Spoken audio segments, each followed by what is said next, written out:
आज के समय में हम सभी वैज्ञानिकों की बातों को समझने का कोशिश करते हैं। जो भी वैज्ञानिक के द्वारा स्टेटमेंट दिया जाता है उसको समझने का कोशिश करते हैं।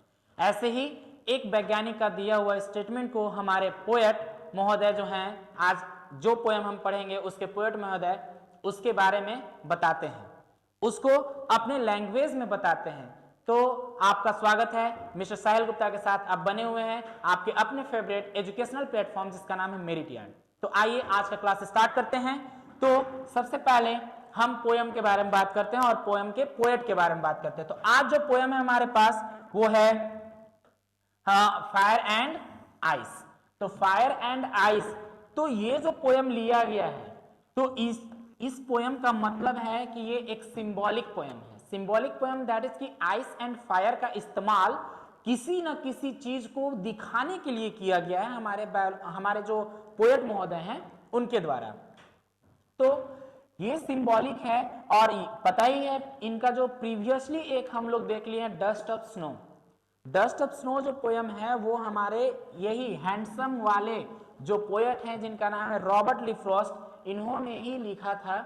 और इन्हीं का लिखा हुआ एक और पोएम है फायर एंड आइस जिसको हम लोग समझेंगे। तो जैसे आपको पता है रॉबर्ट ली फ्रॉस्ट एक क्या है, अमेरिकन पोएट हैं जिनका जन्म आप देख सकते हैं यहाँ पर, जन्म और मृत्यु दोनों का दिनांक यहाँ पर दिया गया है। तो ये देने के पीछे एक कारण है कि कभी भी जब एक्सट्रक्शन आता है, इसका एक्सट्रैक्ट होता है, इसके पोएम से कुछ स्टैंजाज आते हैं तो उसमें पोएट का, ऑथर का जो भी होता है वो नाम पूछता है, उनका जन्म कब हुआ था ये पूछता है, या फिर कभी कभी ऐसा होता है कि उनके जन्म स्थल के बारे में भी पूछ लेता है। कभी कभी ऐसा होता है, रेयरली होता है। तो थोड़ी बहुत जानकारी हमें पोएट के बारे में भी या जो राइटर होते हैं, स्टोरी राइटर, उनके विषय में जानकारी लेना चाहिए। तो जैसा मैंने शुरुआत में ही आपको बताया कि फायर का जो है सिंबल के तौर पर यूज किया गया है और आइस को भी, यानी आग और बर्फ दोनों को सिंबल के लिए इस्तेमाल किया गया है। तो यहाँ पर जो फायर है, फायर इस्तेमाल किया गया है डिजायर को दिखाने के लिए, पैशन को दिखाने के लिए, ठीक है, और आइस जो है हेट्रेड को दिखाने के लिए। ये देखा जाए तो फायर जो बताया गया है वो बताया गया है आपका जो डिजायर होता है, विलिंगनेस जो होता है उसको दिखाने के लिए, यानी इच्छा को जाहिर करने के लिए, इच्छा दिखाने के लिए। और हेट्रेड बोला जाए तो घृणा, नफरत को दिखाने के लिए किया गया है। तो अब हम इस पोएम को स्टार्ट करते हैं। तो पोएम का जो फर्स्ट स्टैंजा है हमारे पास है, some say the world will end in fire, some say in ice. यानी जो भी हमारे पोएट हैं वो कहते हैं, रॉबर्ट ली फ्रॉस्ट साहब कहते हैं कि कुछ वैज्ञानिकों का कहना है कि हमारा जो वर्ल्ड है, संसार है, वो आग से खत्म हो जाएगी, आग से खत्म हो जाएगी। जबकि कुछ साइंटिस्ट का कहना है, कुछ वैज्ञानिकों का यह मानना है कि नहीं, ये आइस से खत्म होगी, यानी कि बर्फ से खत्म होगी। लेकिन रॉबर्ट ली फ्रॉस्ट साहब अपने बारे में वहां बताते हैं कि from what are tested of desire. लेकिन जहां तक मुझे इंसानों की लस्ट, यानी इंसानों की जिद के बारे में पता है, उनकी इच्छा के बारे में पता है, I hold with those who favour fire, मैं उनके साथ हूं जो ये कहते हैं कि इस दुनिया का विनाश आग से हो सकता है। ऑल ओवर देखा जाए कुछ लोगों का कहना ये है हमारा कि ये संसार जो है, जो लोग बढ़ती हुई जनसंख्या को देखते हुए जो अपने जो जरूरत वाले चीजों हैं उसका इस्तेमाल करने के लिए संसार को मतलब विनाश की ओर लेकर जा रहे हैं। जैसे देखा जाए तो जनसंख्या बढ़ रही है तो रहने का जगह कम हो रहा है, उपज के लिए जो खेती करने के लिए जो जमीन होते हैं वो कम हो रहे हैं, सभी को बेड चाहिए लकड़ी का बना हुआ, तो पेड़ों की कटाई की जा रही है। तो उससे हमारा धरती विनाश की ओर जा रहा है, हमारा पृथ्वी विनाश की ओर जा रहा है। सेम उसी तरह से कुछ लोगों का कहना यह है कि ये जो दुनिया में नफरत भरी हुई है एक दूसरे के लिए, तो इस नफरत की वजह से भी हमारी दुनिया बर्बाद हो सकती है, नष्ट हो सकती है। क्योंकि जब नफरत है तो एक दूसरे को मारने पर आतुर हो जाएंगे लोग। तो इनका कहना है कि मैं वैसा नहीं कह सकता, लेकिन हाँ मैं उनके तरफ हूं जिनका कहना यह है कि जरूरत की चीजों को पूरी करते करते जो लोग हैं वो अंधे हो गए हैं और वो इस धरती को विनाश की ओर ले जा रहे हैं, यानी दुनिया को नष्ट करने वाले हैं अपने डिजायर के चलते, डिजायर की वजह से संसार को नष्ट कर रहे हैं। आइए अब नेक्स्ट स्टैंजा में आते हैं हम लोग। तो नेक्स्ट स्टैंजा कहता है but if it had to perish twice. Perish बोला जाए तो नष्ट करना, बर्बाद होना, विलुप्त हो जाना। But if it had to perish twice, लेकिन यदि इसे दोबारा खत्म होना होगा, यानी 2 बार खत्म होना होगा, यानी संसार का विनाश 2 बार यदि होगा, आई think I know enough of hate. तो दोबारा में खत्म करने के लिए पर्याप्त होगा जो घृणा, एक दूसरे के लिए जो नफरत है, वो नफरत पर्याप्त होगा कि दोबारा से पृथ्वी को नष्ट किया जा सके। यदि मान लेते आग से जलने के बाद थोड़ा बहुत कुछ रिमेन पार्ट बच जाता है, तो उसको खत्म करेगा कौन? तो हेट करेगा, यानी कि जो घृणा है, जो नफरत भरी हुई है लोगों के अंदर, उससे नष्ट होगी।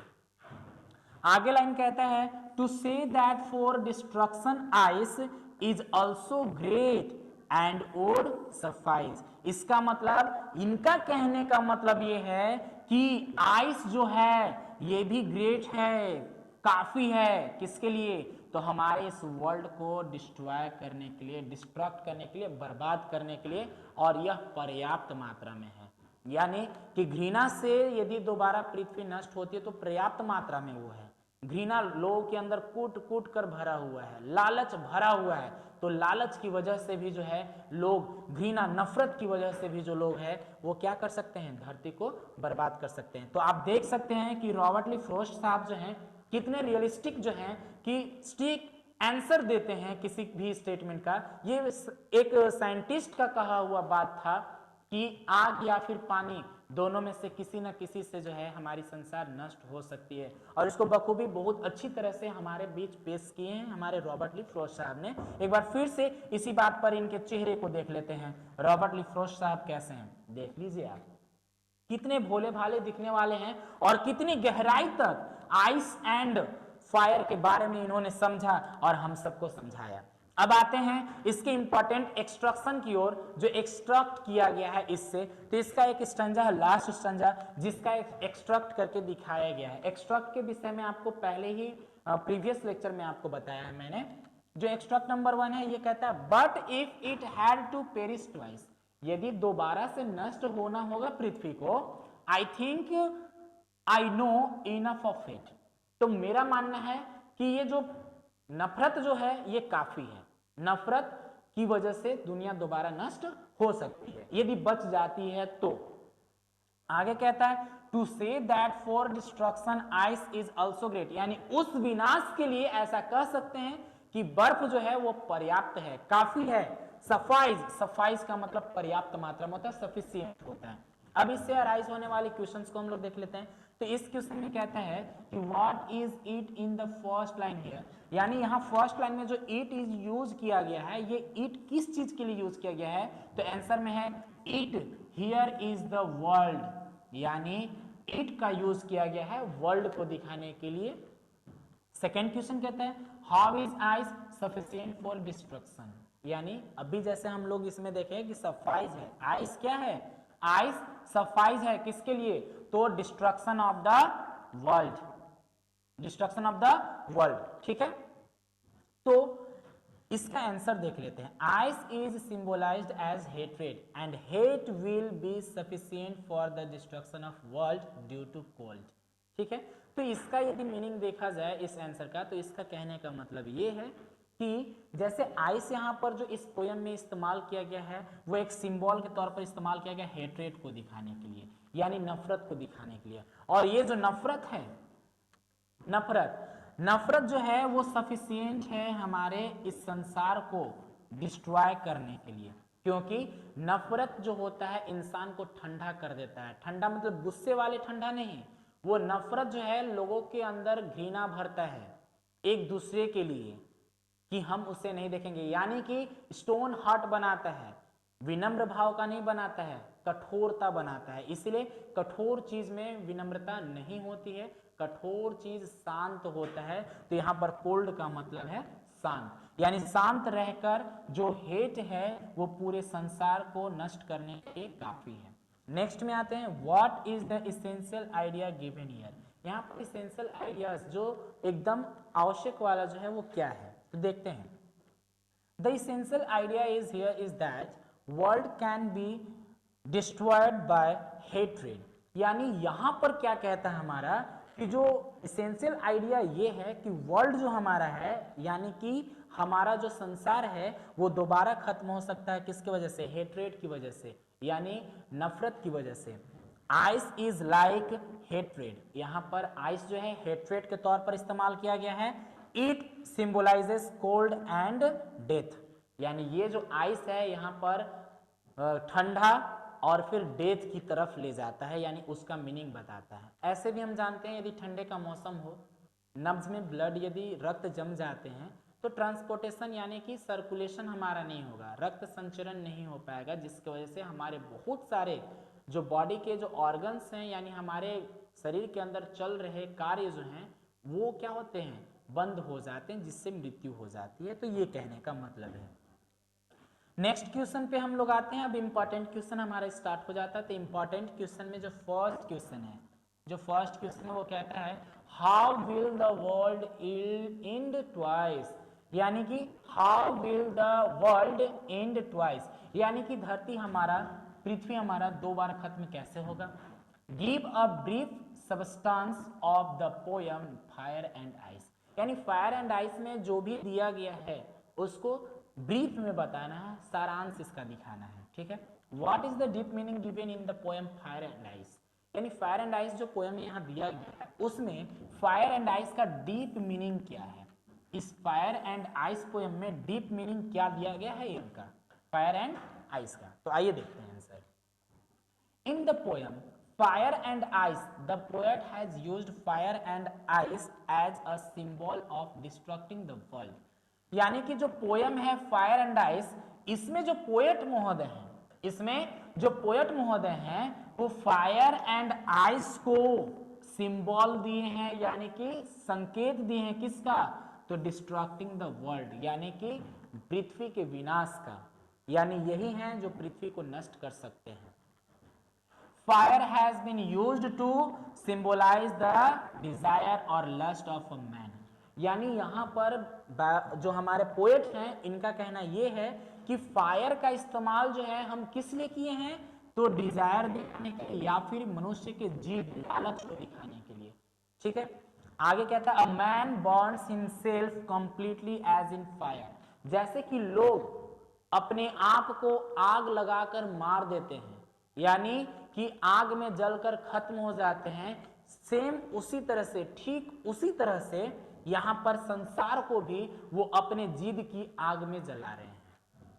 ठीक है, वाइल, जबकि आइस मीन्स हेट्रेड, आइस का मीनिंग क्या है, हेट्रेड, नफरत। ठीक है, a man of stone who also destroy the world, यानी आइस का मतलब क्या हुआ, वैसा व्यक्ति जिसका हृदय कठोर हो चुका है, स्टोन मैन बन चुका है, अ मैन ऑफ स्टोन, यानी मूर्ति बन गया है, केवल मूर्त बना हुआ है, वो उसके अंदर कोई रिएक्शन नहीं होगा। इसका मतलब क्या है, उसको नफरत है किसी से।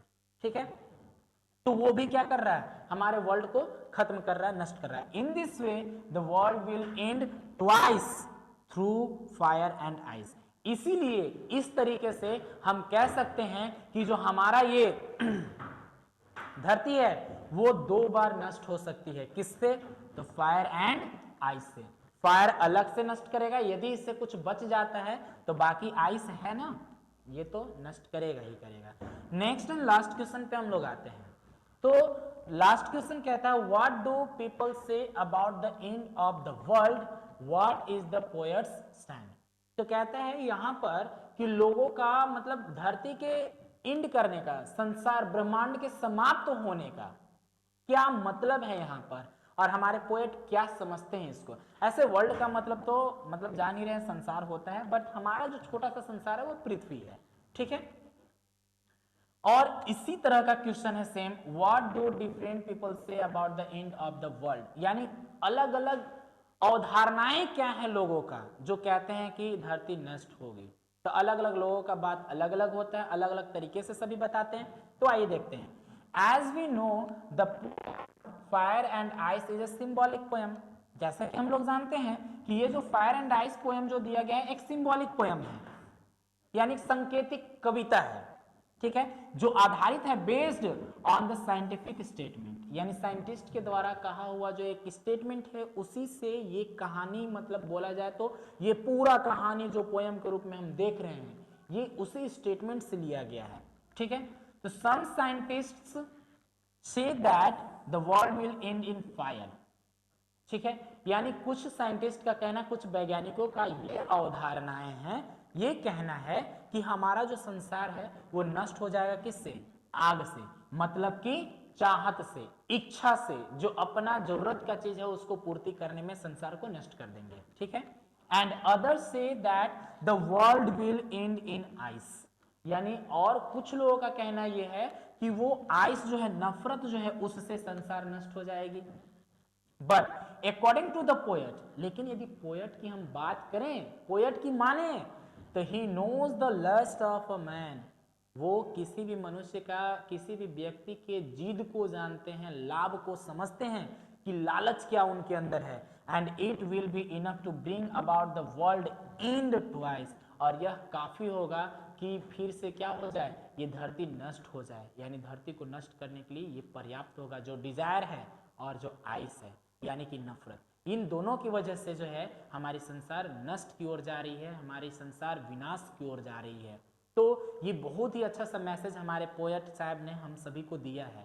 तो आई होप आपको ये सभी अच्छे से समझ में आए होंगे, पोएट की लिखी हुई कविताएं जो हैं, सॉरी तो ये था हमारे कवि का दिया हुआ संदेश, पोएट का दिया हुआ जो संदेश था उसको आप लोग भी अच्छे से समझेंगे, हम भी समझेंगे। आई होप कि आपको ये पोयम अच्छे से समझ में आया होगा, जो भी वर्ड्स इसमें इंक्लूड किए गए हमारे पोएट के द्वारा वो समझ में आया होगा। मैं समझाने में सफल हुआ हूँ। तो चलिए, अब क्या है कि आप भाई जो रिकॉर्डेड वीडियो अपलोड हो रहा है, यदि उसको एक भी मिस नहीं करना चाहते हैं तो मिस नहीं करने के लिए आपको क्या करना होगा, प्लेलिस्ट पे क्लिक करना होगा, प्लेलिस्ट हमेशा चेक करते रहना होगा। और हाँ, यदि आपको जो भी यहाँ पर क्लास सेशन चल रहा है उसमें आपको किसी भी सब्जेक्ट का, किसी भी लेक्चर का यदि नोट्स आपको चाहिए तो आप बस करना क्या है, ये जो व्हाट्सएप नंबर दिया गया है इस व्हाट्सएप नंबर पे आपको अपना नाम, क्लास और लेक्चर नंबर और सब्जेक्ट के साथ आप जरूर लिखेंगे, ताकि आपको उस लेक्चर का, उस सब्जेक्ट का पीडीएफ नोट प्रोवाइड किया जा सके। तो आज के लिए बस इतना ही, फिर नेक्स्ट क्लास में हम लोग मिलेंगे किसी नए चैप्टर के साथ। तब तक के लिए गुड बाय।